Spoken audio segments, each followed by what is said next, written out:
আলহামদুলিল্লাহি ওয়াকাফা ওয়াসালামু আলা ইবাদিহিল্লাযীনা ইসতাফা আম্মা বাদ আউযু বিল্লাহি মিনাশ শাইতানির রাজীম বিসমিল্লাহির রহমানির রহিম।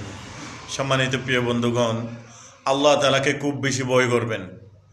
আল্লাহ তাআলার একটা সিফাতি নাম হলো কাহাক।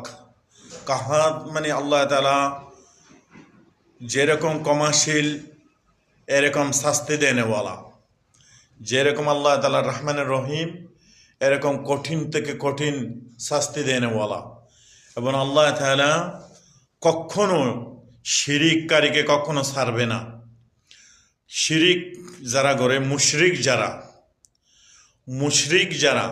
মুশরিক দুই প্রকার। এক হলো মুশরিক হলো যারা কাফের মুশরিক, মূর্তি পূজারী, আর হইল কবর পূজারী। এই দুইজন